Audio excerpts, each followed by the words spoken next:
PEG TV viewers, it's Carrie Clarke again for another episode of The Healing Power of Divorce. This month's episode, we decided to be brave and come into the studio, and we're all a little nervous today, but we're doing our best. This is actually the first snow of Rutland. I'm sporting my wonderful hat from Vienna. Today's topic is all about romantic relationships are hard. And I got this topic from actually talking to one of my male friends about divorce, and he was telling me actually what went wrong in his first marriage, and he is remarried, and the first thing that came out of his mouth when he talked about his second marriage was that romantic relationships are hard, and I kind of chuckled when he told me that. So of course, I went to my close friends, my partners in crime, who are going to introduce themselves. Go ahead. I'm Ann Dages. And Tara Hayford. And we have been discussing this topic and actually going back and forth a little bit about how difficult it actually is to talk about it, because we all have been divorced. We moved on to another relationship, and what's funny about the second relationship after you've been in a long-term marriage is things come up again. Things that were in the first, marriage reap their little head and come out. And my friend saying, that romantic relationships are hard really had a lot of just substance when we sat down and talked about it. Now, I went through and I Googled this, and I came up with some topics. There was actually a listing of 8 different topics that we kind of talked about a little bit. And these, they have different, on the barometer of being important and not important. They across the board. They definitely are all important, but I gravitated towards, number 6 on the list was it's too easy to take things for granted. And I don't know about you guys, but I know, in my relationship with my ex-husband, you get into a routine, and that routine can sometimes eliminate, like, a date night or having alone time together. I don't know if you guys feel that, but when you first start a romantic relationship, everyone, I think you can attest to this, you're on your best behavior. Everything's new and exciting. Oh yes, everything's new and exciting. You're learning about each other. Right, you're learning about each other. Everything's exciting. You're excited to see them. Usually at the beginning, you don't immediately live with them. You have separate spaces. It's definitely, a certain amount of butterflies in your stomach. And once the butterflies, I say, most of my friends that I talk to, we say, you get to a 6-month time, and then the 6-month time kind of flips, and you actually, head into your differences. And what's funny about it is those differences, seem to, they seem to come front and center, like immediately when you're first in a new relationship, after being in a long-term relationship. I noticed just recently, with my boyfriend, that something had come up, and it was definitely a pattern that I had done in my marriage, and something that it just was completely, we didn't talk about it in the marriage, but it was a problem. It was just, part of the failure of my marriage. I don't know if you guys can, Well, it's part of the healing your issues kind of deal. Yeah. And when you you know, you can get into such a learned pattern in a prior relationship, and everyone gets into a learned pattern, and you know, it definitely rears its head afterwards. And I think the positive part of moving on and getting into that next relationship is at least I try to be aware of when those issues come up and say, oh, you know, this happened before in my marriage, and I need to address this with myself or in the relationship or what have you. Well, yeah, and on my list, you know, the second one is relationships need conflict management. And that's completely the core of what my friend was saying, that romantic relationships are hard. Because when you're in an intimate relationship with somebody, now we'll just talk about the three of us.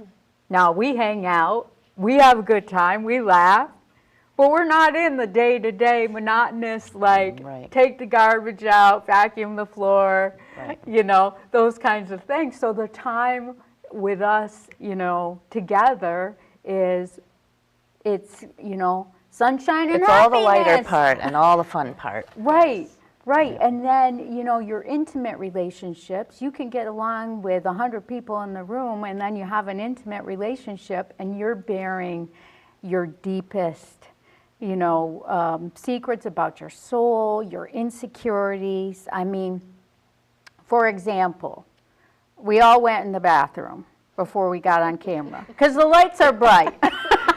Right.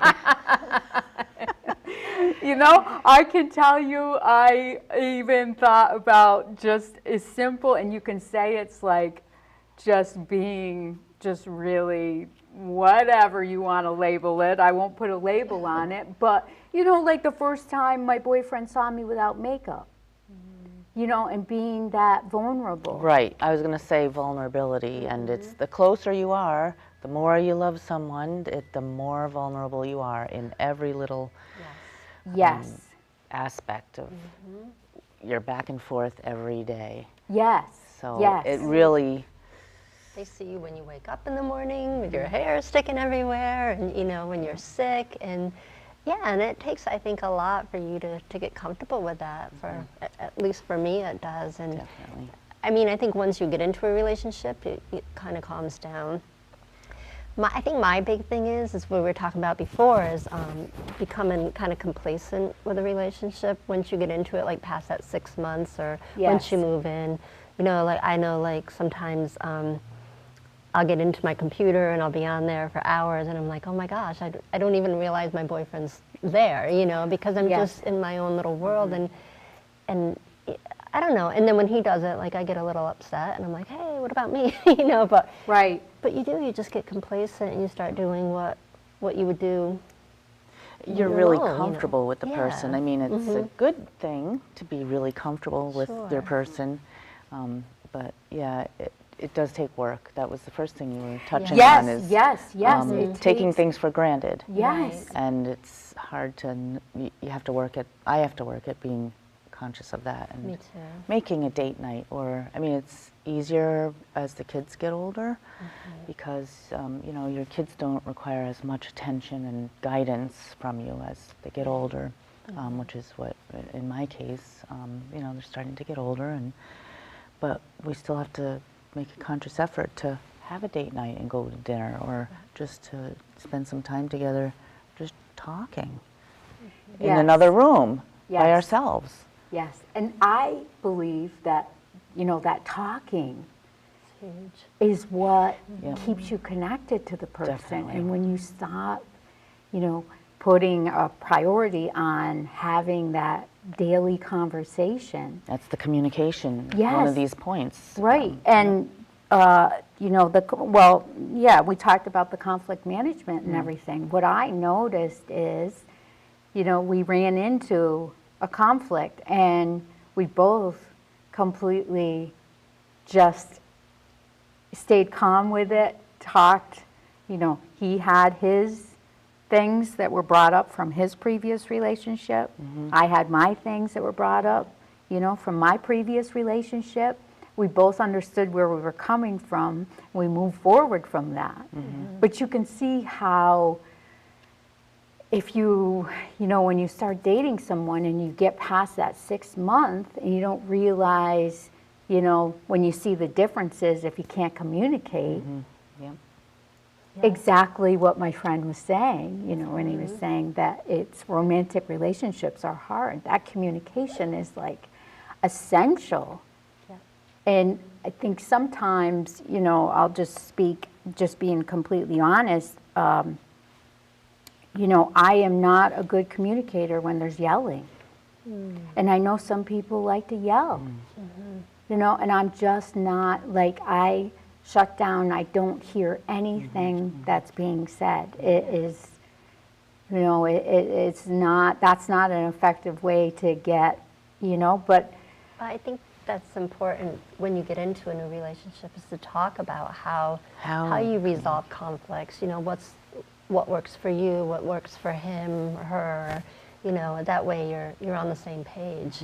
yes, Yeah. Yep. definitely, And definitely. it's hard. I mean, I'm conflict averse. I mean, some people like to go at it head to head.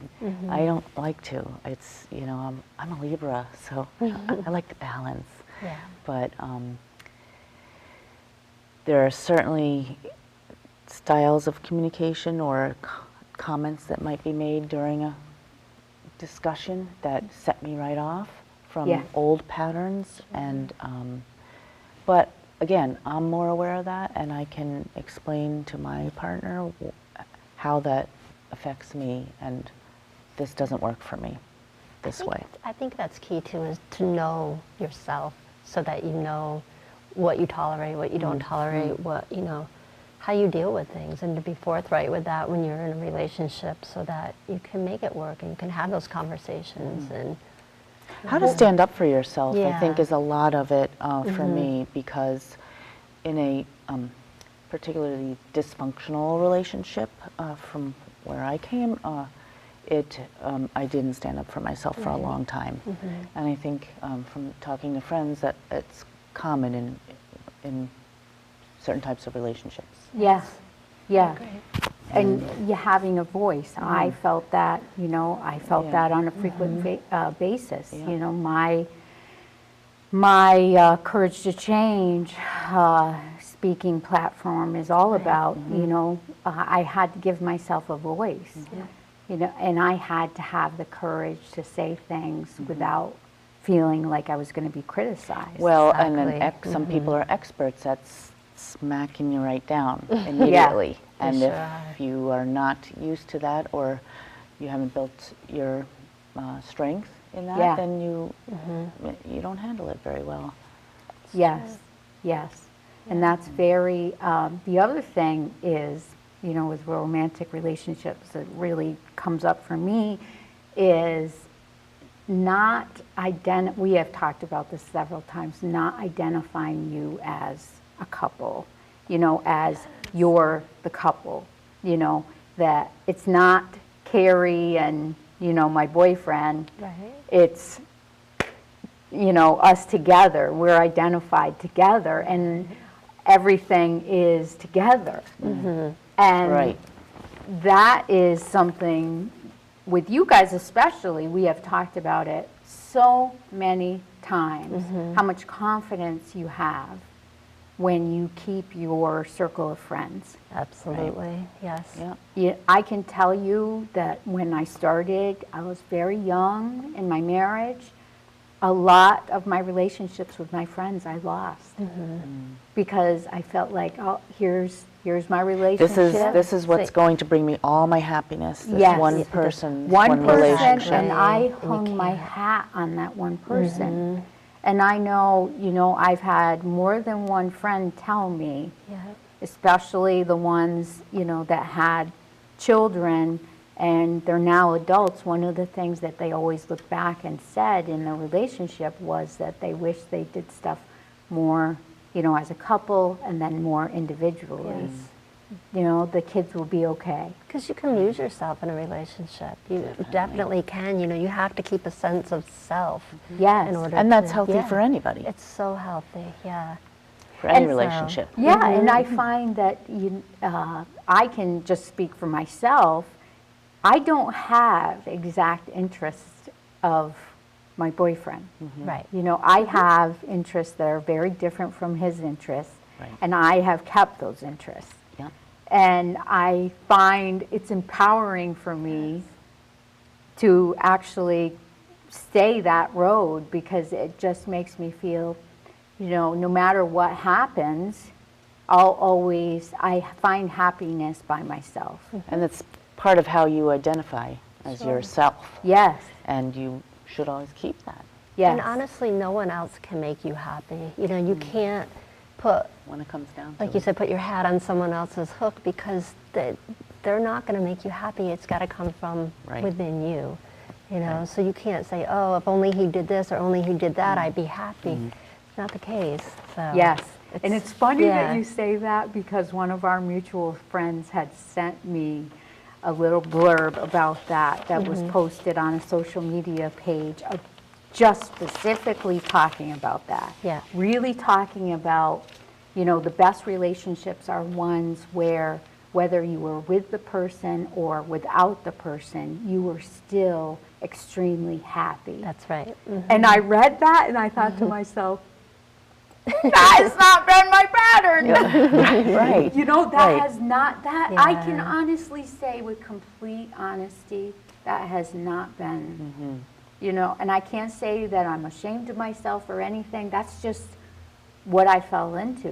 Well, I think it's hard to keep a sense of self when you're in a relationship, because you're Yes. so intermingled with this other person. And you enjoy the And you- person. And you do. You enjoy the person and you want to do the same things together, but you really have to, in my opinion, you really have to make the time, carve the time out for yourself to do things with girlfriends or just whatever you like, you know, because you have to. Otherwise, you're going to get stuck in that old rut again where you're going to lose your friends because you Right. never hang out with them, or you're Yes. going to lose your interest. Well, or- you lose your interest, right? Interest, And yeah. yourself, and yeah, And I It's not a think, good yeah, pattern. and I think exactly what you said, you lose yourself. Yes. You lose what you identify with. Right. And what becomes of that type of relationship is you no longer, I'll just say, when I filed for divorce, I did not have a clear understanding of what actually made me happy. Oh, no, me neither. I really, I did things because that's what I did in the marriage. right. And I, like you said, hung your hat on, Yeah. that made me happy. And I stopped doing all those things and really did a 90-degree turn and started saying, okay. And ironically, being an anchor of a show was something I did way back in high school. I used to be the morning anchor for, you know, the high school that I went to, and I remember loving it. And Oh, look where you are. yes, and I never would have done this. Comes full circle once you start taking care of yourself. Right. It Right. really It does. does. It completely opens the door of opportunity. And what's funny is there's a little bit of uncomfortableness that we are all experiencing, having the bright lights on us sitting on these couches, me in the chair, but you know, having that uncomfortableness that puts you in a different level of confidence. Yes. Right. Yes. So it's really, it's definitely a topic that can be expanded. And Well, you know, I just want to say one last thing, and I think whoever you are with, your partner, yeah, I think it has to be a mutual where they respect and accept that you're going to have a life besides them. You know, I think that's healthy because you can, I know like I've been in relationships where jealousy ran rampant and it ruins things, and they didn't want me to have anything outside of them, and you really have to be careful with that, I think, so. oh, yes, yes. It's healthy for both people Oh, yeah. in the relationship Yes. to Yes. have that. And Yes. you can fall into that pattern so easily. Yeah. Yeah. of just being so into each other, especially in the beginning of a relationship when everything's new and you're discovering each other, and it's exciting because maybe you haven't been in something for a while or whatever it is. But it is good as we learn more about ourselves with Well, it's funny relationships because, and through relationships. yeah, Right. Michelle Obama just touched on this in a book that she was releasing, and and she was talking about being completely vulnerable in her marriage, and of course her marriage was in the spotlight on a regular basis, and not being in office kind of gives her a little bit of a green light to talk about it, but she said she resented him. There was moments of resentment because she always felt like that she was the parent. He was on this mission to get in the White House, and she felt like a single parent. And he's calling her saying he's going to the gym, and she's sitting there saying, I'm changing diapers, or right, I'm right, making I'm food, or frazzled. And she said, what was it that, I wasn't accepting the situation and not taking care of myself. Exactly. And that's, It's critical. it is exactly, critical. yeah. It is completely critical. I mean, the interest and just that intimate relationship being important, but not being, not losing all your encompassing. not losing Exactly. yourself somewhere along the line with it. Right. And she did a great job of really explaining that. So it was really wonderful. Wow. I can hear a little ding-a-ling-a-ling. Someone's cell phone's going off. I think it might be mine, but I thought I turned it off. As always, I appreciate everyone who watches us on a monthly basis. There we are. We're changing cameras here. We could go on and on about this topic. As always, I hope this gives other viewers the courage to go outside of the box and really empower yourself and take the support from your girlfriends. Thanks for watching.